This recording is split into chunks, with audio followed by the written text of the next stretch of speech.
Pilu pegawai ASN diduga jadi korban KDRT istri di Bandung Barat, muka lebam.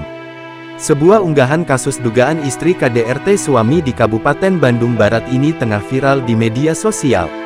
Kasus kekerasan dalam rumah tangga KDRT itu jadi sorotan karena yang menjadi korban adalah suami berinisial C.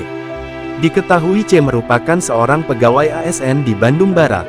Ia menjadi korban KDRT oleh istrinya sendiri berinisial R.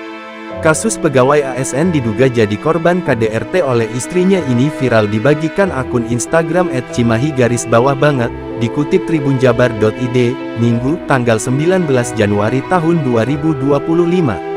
Ternyata kasus KDRT dialami C itu terungkap setelah diendus pihak keluarganya. Dalam unggahan yang beredar, sang kakak membagikan cerita kejanggalan kehidupan adiknya itu setelah menikah dengan istrinya. Sang kakak pun mengaku tak menyangka adiknya bisa mengalami nasib pilu jadi korban KDRT oleh istrinya.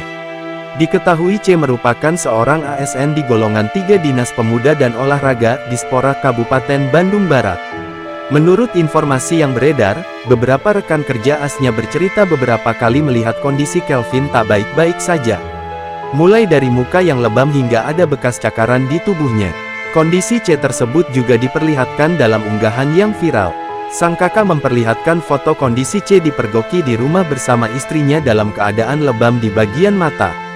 Pihak keluarga C mengurai kejanggalan mulai dari perkenalan adiknya dengan wanita yang jadi istri C. Ia menceritakan C mengenal istrinya dari aplikasi kencan. Tak lama mengenal pihak wanita minta menikah. Sang kakak menceritakan kejanggalan lainnya bahwa adiknya sering tidak memegang uang. Bahkan untuk berangkat bekerja ke kantornya, adiknya kadang-kadang jalan kaki ke kantornya dengan jarak kurang lebih 5 km. Ia melihat adiknya sering luka lebam tapi ketika ditanya selalu bungkam. Kepada sang kakak, C berdalih luka lebamnya itu didapatnya karena terjatuh atau terbentur.